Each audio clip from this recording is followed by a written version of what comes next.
تو بارک اللہ یا اللہم بارک اللہ یا کچھ بھی اللہم بارک کی دعائیں دیا کرو. تو پتہ کیا چلا، سمپل سی بات ہے، اگر نظر لگانے والے کا علم ہوا تو اسے وضو کرنے کو کہا جائے اور وہ وضو سے پھر غسل کیا جائے گا. اب یہاں تو یہ اتنی سی بات ہے، لیکن اس پہ میں نے جو بک یوز کی تھی جادو کے سیمینار میں، وہ عبداللہ بن باز کی تھی. اللہ تعالیٰ ان کو جنت نصیب کرے. آج سے کچھ سال پہلے فوت ہو گئے. نابینا تھے، فتاوا کمیٹی جو ہے سعودی عرب کی، اس کے وہ بڑے تھے. تو ان کی ایک بک تھی، آپ بھی آن لائن سے سرچ کر کے لے سکتے، جادو اور اس کا شرعی علاج. تو اس میں کچھ اور بھی اسی کے ساتھ چیزیں جو نقل کی تھی، اس میں یہ بھی تھا کہ اگر آپ کو کسی کا پتہ ہی نہیں ہے اب کیا کریں، تو بعض علماء، اب یہاں اس بک میں نہیں ہے اس لیے میں آپ کو صرف وہ جو علم میرے حد تک وہ دے رہی ہوں، اس کے بعد آپ کی مرضی جو مرضی کریں. کہتے کسی بھی نمازی شخص کو، کوئی شخص جو نیک ہے، عقیدہ توحید پہ ہے، شرک نہیں ہے، وہی چیزیں جو ہم اوپر پڑھتے آ رہے ہیں کہ یہ سب کرنے سے بندہ ویسے ہی بچ جاتا ہے، تو کہتے ہیں کہ کسی بھی نیک شخص کو کہا جائے کہ وہ وضو کرے اور اس کے پھر وہ وضو کے بچے ہوئے پانی سے اس شخص کو غسل کرایا جائے. تو یہ بھی علاج ہے. یہ اس صورت میں جب پتہ نہ ہو، اور آپ ہمارا کلچر کسی کو آپ کہہ تو دیں ذرا کہ آپ ذرا آئیے، آپ کی نظر لگی تھی میرے بچے کو تو وضو کر کے دیں، تو وہی مقدمہ بن جائے گا. یہ چھوٹی چھوٹی چیزیں صحابہ مائنڈ نہیں کرتے. اب وہ صحابی کو اللہ کے نبی نے کہا وضو کرو، انہوں نے کر لیا، مائنڈ ہی نہیں کیا. ہم سب کچھ کرتے ہیں لیکن ہم مانتے نہیں ہیں. ہم کہتے ہیں نہیں جی، لو میری نظر کیسے لگ سکتی ہے، لو میرے پہ شک کرتے ہیں، اچھا آج کے بعد پھر میں تمہیں ملوں گی نہیں، پھر تمہیں دیکھوں گی نہیں. تو ایسا نہیں کرنا. تو بہرحال یہ کہ یہ ایک علاج ہے. پھر اس کے بعد درجہ ذیل آیات اور صورتیں بکثرت تلاوت کی جائیں.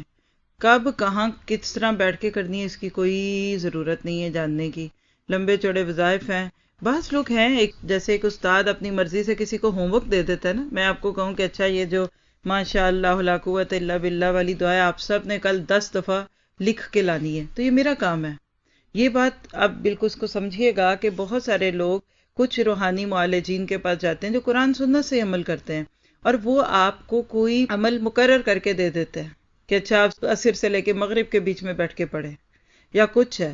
اب آپ کہتے ہیں کہ اس کی حدیث کیا ہے یا کیا چیز ہے، تو میں اس کو زیادہ سے زیادہ کیا سمجھ سکتی ہوں کہ یہ ایک استاد کا ہوم ورک ہے. مثلاً آپ دیکھیے کہ انٹینسٹی کم یا زیادہ کرنے سے چیز کا اثر ختم ہو جاتا ہے یا زیادہ ہو جاتا ہے. میری ایک بچی سے بات ہوئی تو وہ ڈسپینسری میں کام کرتی ہے، تو میں نے اسے کہا کہ کبھی کوئی تم سے غلطی بھی ہوئی، تو اپنا ایک تجربہ سنانے لگی کہ سیم دوائی تھی لیکن انٹینسٹی کا فرق تھا، تو میں وہ نہیں پڑھ سکی تو تھوڑی سی گڑبڑ ہو گئی تھی. ہو جاتی ہے نا، اور اس سے ریئیکشن ہو جاتا ہے. اب ایک استاد ہے، اس کو پتا ہے کہ یہ دعا اگر وہ 10 دفعہ اپنے ہاتھ سے ایک دفعہ لکھ لے گا نا تو اس کو کبھی بھولے گی نہیں. تو استاد کہہ دیتا ہے 10 دفعہ پڑھنا، نہ وہ یہ کہتا ہے کہ 10 دفعہ سے 11 پڑھی تو گناہ ہو جائے گا یا 9 پڑھ دی تو سنت نہیں رہے گی. وہ یہ نہیں دعویٰ کرتا کہ یہ سنت ہے، وہ کہتا ہے ایک ہوم ورک ہے. اس حد تک تو ٹھیک ہے، نو پرابلم. ایک خاص ڈوز دینی ہوتی ہے. جیسے ایک اور آگے بھی آپ پڑھیں گے کہیں نہ کہیں ایک چیز آئے گی کہ نبی صلی اللہ علیہ وسلم کے پاس ایک شخص آیا، کہا اللہ کے نبی میرے بھائی کے پیٹ میں بڑا درد ہے تو کیا کروں، تو آپ نے کہا کہ اس کو شہد دے دو. وہ گئے اور شہد دیا، اگلے دن پھر آئے، کہا پیٹ اور لوز ہو گیا، کہا پھر شہد دو. اب آپ دیکھیں ہم جیسے ہوتے تو باتیں کرتے، لو جی پہلے بیمار ہو گیا باپ، اور وہی کہہ رہے نہیں ہمیں کوئی اور چیز دیں. آپ نے کہا نہیں شہد دو. دوسرے دن پھر دیا، پھر واپس آ گئے، کہا اب تو اور بھی طبیعت خراب ہے، کہا پھر دو. 3 دن تک مسلسل آپ اس کو شہد دلواتے رہے. تیسرے دن آئے تو کہا میرے بھائی ٹھیک ہو گئے. تو آپ نے فرمایا کہ خاص مخصوص مقدار اس کے جسم میں شہد کی جانی تھی، اور جسم میں جو بیماری اور جو زہر کے اثرات تھے اس کو نکلنا تھا، تو وہ اس کے لیے 3 دن کا آپ نے عمل کرا دیا. اب آپ بات سمجھ گئے نا.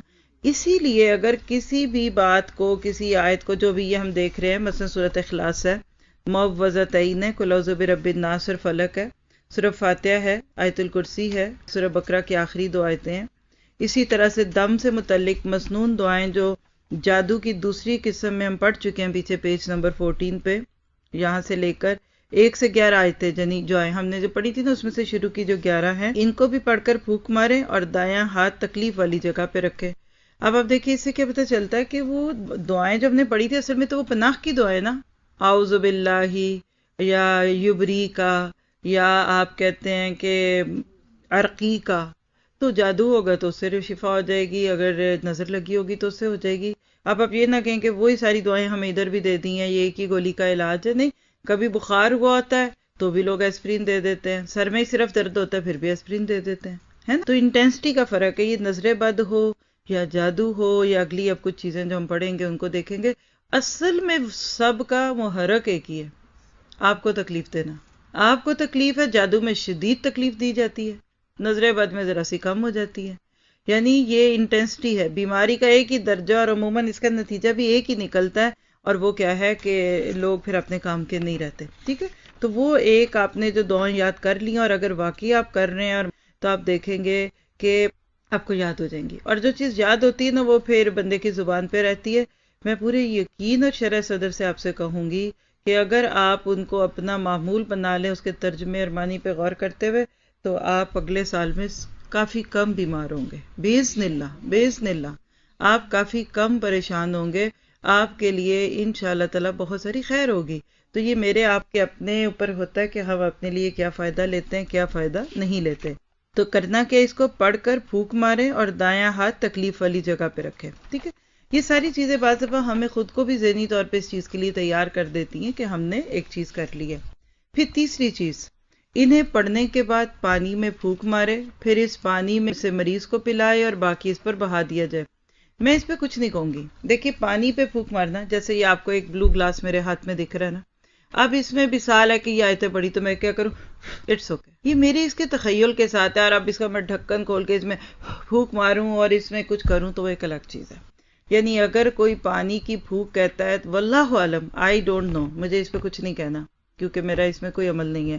لیکن بہرحال یہ کہ منہ کھول کر پانی میں پھونکیں گے تو بھی تاثیر اللہ نے دینی ہے. شیشے میں سے آپ کی اس پھونک کو بھی اللہ نے دلوانا ہے. اللہ نوز دی بیسٹ. آپ میں سے جس کو جو کرے کرے، لیکن کسی کو فتویٰ نہ دے، کسی کے ساتھ اس بارے میں غلط باتیں نہ مشہور کرے کہ جس سے وہ لوگ پھر آپ سے چڑ کھانے لگے. پھر اس پانی میں سے مریض کو پلائے اور باقی اس پر بہا دیا جائے، یا تیل پر پڑھا جائے اور اسے لگا دیا جائے، یعنی مالش کر دی جائے اسی تیل کی. اگر ممکن ہو تو زمزم یا بارش کے پانی پر پڑھا جائے تو بہت بہتر ہوگا. بات سمجھ گئے نا، یعنی 1 سے 2 برکتیں جمع ہو جائیں گی.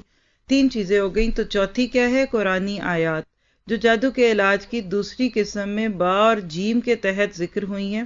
مثلا سورۃ فاتحہ، آیت الکرسی، سورۃ بقرہ کی آخری 2 آیتیں، قل هو اللہ احد اور معوذتان لکھ کر پانی میں ڈال لی جائے اور کچھ پانی اس مریض کو پلا کر باقی سے اسے غسل کروا دیا جائے تو اس میں بھی کوئی حرج نہیں ہے. تو یہ تھی دوسری قسم. پہلی کیا تھی، نظر بد لگنے سے پہلے. اب کیا پڑھیے، نظر لگنے کے بعد. اس کے اندر ہم نے 3 چیزیں پڑھی ہیں. پہلی چیز کیا ہے کہ اگر علم ہو کہ کس کی نظر لگی ہے تو اس سے وضو کروا کر اس پانی سے اس سے غسل کرایا جائے.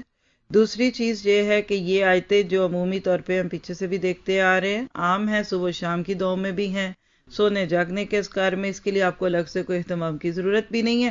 اس کو پڑھنا معمول بنا لیجئے. اور تیسری بات یہ ہے جو آیتیں ہیں یہ ساری ان کو پانی میں ڈال دیں تو مریض کو پلائیں یا اس کو غسل کرائیں. تو بنیادی طور پہ آپ دیکھیں کہ اندر سے جو ایک انگریڈینٹ نکلا ہے وہ آیت الکرسی، معوذتین، قل هو اللہ احد، اور اسی طرح سورۃ بقرہ کی آخری 2 آیتیں. آپ کا جس طرح دل کرے پڑھیں، خود پڑھیں. اب میں آپ کو اس میں ایک ایڈ کرا دوں کہ آپ ان آیتوں کی تفسیر سنیں جا کر اور اس میں اللہ کی بڑائی کو محسوس کریں. میرا یقین ہے کہ آپ کا جادو اس سے بھی کافی ٹھیک ہو جائے گا، آپ کی نظر بد اس سے بھی ٹھیک ہو جائے گی. کیونکہ جب ایک بندے کو اللہ تعالیٰ کی بڑائی کا احساس ہوتا ہے تو پھر اس کے بعد انشاءاللہ تعالیٰ جیسا آپ سوچتے ہیں وہ ویسے ہی ہوتا ہے. اب دیکھیے راستے مختلف ہوتے ہیں، پہنچتے اب ایک ہی جگہ پہ نا. آپ کو یہاں سے سٹوونر جانا ہے تو آپ کے پاس کئی راستے ہیں. آپ ادھر سے جائیں تو لانگ شکوک سے مڑ جائیں، آپ ادھر جائیں تو النابرو کی طرف سے چلے جائیں، شہر سے مڑ کے جائیں تو ادھر سے چلے جائیں. آپ کی جائیں گے تو سٹوونر نا.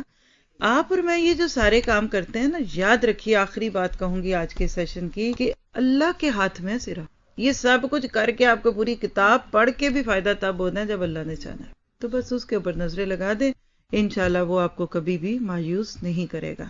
سبحانک اللہم و بحمدک، اشہد ان لا الہ الا انت، استغفرک و اتوب الیک.